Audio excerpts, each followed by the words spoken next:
ये कैसा cease fire है जहां बातें कम, बारूद ज्यादा बरस रहा है। अमेरिका, ईरान दोनों जबरदस्त हमला कर रहे हैं।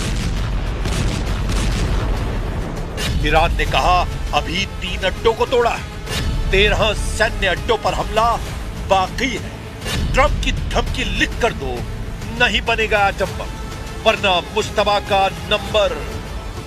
कुवैत में ईरान के ड्रोन धमाकों में मौत की खबर से अमेरिका सन्न हो गया है। ईरान ने अमेरिका को मदद देने वाले 3 देशों को मिसाइल से फोड़ डाला है। रेवोल्यूशनरी लड़ाकों ने अमेरिकी सैन्य ठिकानों वाले दुश्मन देशों को वार्निंग दी है कि अगला धमाका उन देशों पर होगा जहां भी ट्रंप फोर्स तैनात है। वहीं अमेरिका ने 4 दिनों में चौथी बार ईरान के केशम आइलैंड पर हमला किया। इससे भड़के ईरान ने दावा किया कि कुवैत, इराक और बहरीन में मौजूद अमेरिकी सैन्य ठिकानों को मिसाइल और ड्रोन से भारी नुकसान पहुंचाया गया है। ईरान ने सबसे जबरदस्त हमला कुवैत में किया है, जहां सुबह शुरू हुए मिसाइल धमाके अब भी रुके नहीं है। ईरानी हमलों से कुवैत इंटरनेशनल एयरपोर्ट पर अफरा तफरी मची है। हालांकि कुवैत ने बयान जारी कर कहा है कि उसके एयर डिफेंस सिस्टम दुश्मन की मिसाइलों और ड्रोन को रोकने की पूरी कोशिश कर रहे हैं। ज्यादातर विस्फोट इंटरसेप्शन ऑपरेशन के चलते हुए हैं, लेकिन कुवैत रिहायशी इलाकों में बारूदी तांडव दिखाई दिया है।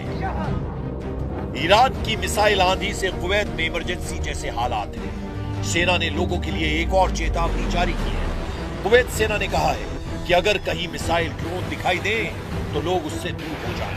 संदिग्ध सामान मिलने पर इमरजेंसी नंबर पर सूचना देने की अपील की गई है। कुवैत की तरह बहरीन और इराक में अमेरिकी ठिकानों पर हाई अलर्ट है।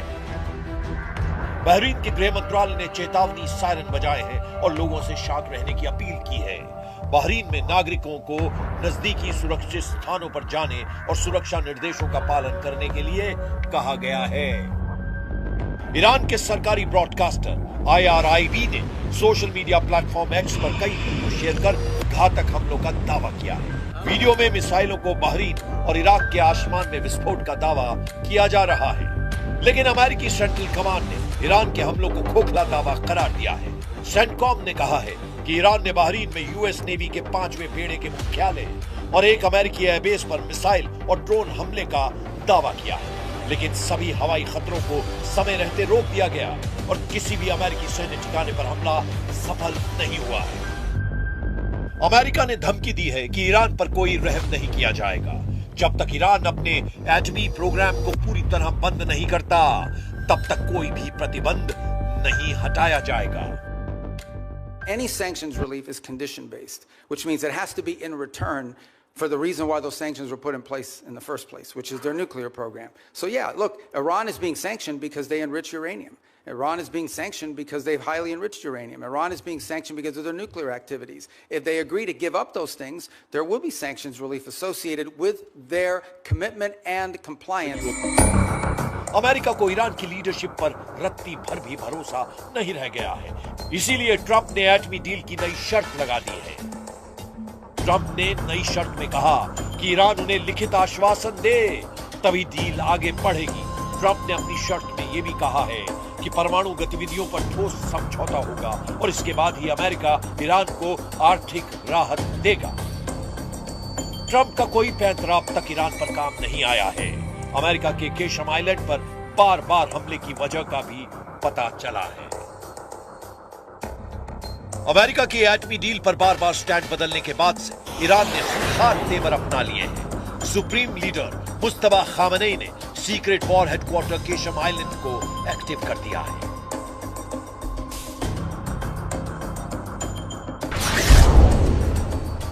केशम आइलैंड फारस की खाड़ी में ईरान का सबसे बड़ा द्वीप है। यह हॉर्मुज़ स्ट्रेट के मुहाने पर है, जहां से दुनिया का लगभग 20 से 25% कच्चा तेल गुजरता है। 135 किलोमीटर लंबे आइलैंड में पहाड़ियों के नीचे ईरान ने सुरंगें और बंकर बनाए हैं। इन सुरंगों में सैकड़ों मिसाइलें तैनात की गई हैं। इन्हें मिसाइल फार्म भी कहा जाता है, जहां से ईरान लंबी और मीडियम रेंज की मिसाइलों को आसानी से लॉन्च कर रहा है। ये मिसाइलें फारस की खाड़ी में मौजूद किसी भी दुश्मन के जहाज को हिट कर रही हैं। मुस्तफा का ये अंडरग्राउंड युद्ध मुख्यालय गेम चेंजर साबित हो रहा है।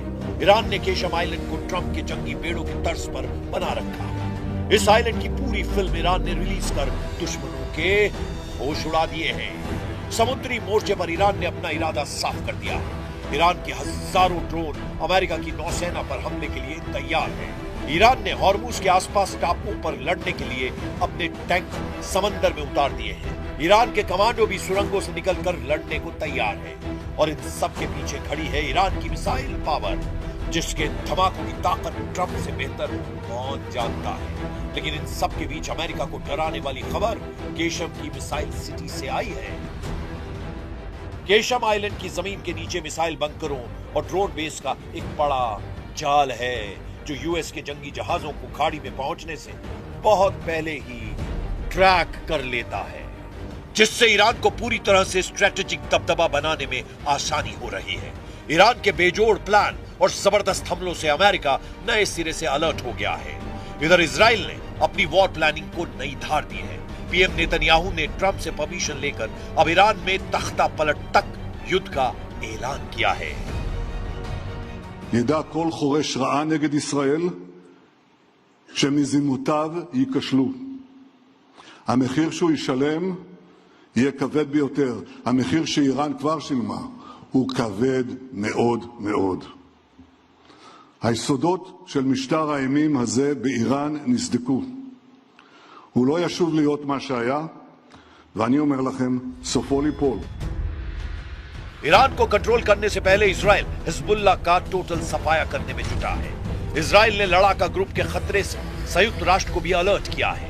संयुक्त राष्ट्र में इजराइल के राजदूत डैनी डैनन ने हिजबुल्लाह के ड्रोन खतरे को लेकर बड़ा बयान दिया। डैनन ने कहा कि ऐसे छोटे ड्रोन आज के समय की सबसे गंभीर चुनौतियों में एक बन गए हैं और इजराइल उनके हमले का इंतजार नहीं करेगा। डैनी डैनन अपने साथ एक छोटे ड्रोन की डमी लेकर पहुंचे। बैठक के दौरान उन्होंने डमी दिखाते हुए कहा कि हिजबुल्लाह जिन ड्रोन का इस्तेमाल कर रहा है उनका वजन 2 किलोग्राम से भी कम है और इन्हें आसानी से ऑनलाइन खरीदा जा सकता है। डैनन ने कहा ये ड्रोन किसी भी गाड़ी की खिड़की तक पहुंचाए जा सकते हैं और बेहद कम ऊंचाई पर उड़ते हैं, इसीलिए इनका पता लगाना मुश्किल होता है। डैनन ने आगे कहा कि जब तक आपको अपने सिर के ऊपर इसकी आवाज सुनाई देती है तब तक बहुत देर हो चुकी होती है। डैनन ने कहा कि इजराइल इन ड्रोन से निपटने के लिए नई तकनीकों और रणनीतियों पर काम कर रहा है। उन्होंने कहा कि इजराइल इस चुनौती का समाधान खोज लेगा। Now Hezbollah are using different kinds of drones. Few of them with fiber optic. These drones weigh less than 2 kilograms. It flies low. It is very difficult to detect. And by the time you hear it above your head, it's too late. इस बीच Iraq से Israel के लिए good news मिली है, जहां Iran समर्थित 2 लड़ाका group ने surrender कर दिया है। ईरान समर्थित इराकी मिलिशिया अस्साइब अहल अल हक और इमाम अली ब्रिगेड ने अपने हथियारों को इराकी सेना को सौंपना शुरू कर दिया है। हालांकि नेतन्याहू से नाराज ट्रंप ने उन्हें सोमालिया फ्रंट पर करारा झटका दिया है। इजराइल ने सोमालीलैंड को नए देश की मान्यता दी है। सोमालीलैंड को सोमालिया से अलग मुल्क के रूप में मान्यता के मसले पर अमेरिका इजराइल के साथ नहीं है। वॉशिंगटन ने सोमालिया की एकता और अखंडता की पुष्टि की है। मिडिल ईस्ट से आई रिपोर्ट के मुताबिक सऊदी अरब और खाड़ी देशों के प्रेशर में ट्रंप ने सोमालिया का पक्ष लिया है। अमेरिकी विदेश विभाग ने कांग्रेस को सोमालीलैंड को लेकर एक रिपोर्ट दी है। इसमें कहा गया है कि सोमालीलैंड के विकास के लिए सोमालिया में शामिल किया गया था। सोमालीलैंड के साथ अमेरिका के बेहतरीन संबंध हैं, लेकिन वॉशिंगटन सोमालिया की संप्रभुता और अखंडता की पुष्टि करता है। रिपोर्ट में अमेरिकी अधिकारियों के हवाले से कहा गया है कि राष्ट्रपति डोनाल्ड ट्रंप शायद ही सोमालीलैंड को मान्यता देंगे, क्योंकि अरब और मुस्लिम देशों का उन पर दबाव है। सऊदी, कतर और पाकिस्तान जैसे देशों ने इसका खुलकर विरोध किया है। लेकिन इसका एक पहलू ये भी है कि ट्रंप सोमालीलैंड को मान्यता देने की बजाय पूरे सोमालिया को अपने कंट्रोल में लेने की कवायद शुरू कर सकते हैं। ट्रंप ने कई मौकों पर सोमालिया की सरकार और व्यवस्था की तीखी आलोचना की है। ट्रंप सोमालिया को बेईमानों का देश कहते हैं। ट्रंप की नजर में जो भी खटकता है उसका हश्र ईरान जैसा होता है। फिलहाल उन्होंने सारा फोकस ईरान से एटमी डील पर लगा रखा है। ईरान को झुकाने के लिए ट्रंप हथियारों का ट्रेलर रिलीज करते रहते हैं। कुछ दिन पहले उन्होंने जिन हथियारों से ईरान को धमकाया है, युद्ध के अगले राउंड में उन्हीं के इस्तेमाल का खतरा है। ट्रंप ने अपने social media platform truth social पर एक वीडियो जारी किया था, जिसमें उनका एयरफोर्स वन विमान, फाइटर जेट्स और परमाणु बम वर्षकों के बीच उड़ता हुआ नजर आ रहा था। इस वीडियो में एयरफोर्स वन के साथ F-15 फाइटर जेट, B-1 और B-2 बॉम्बर भी थे।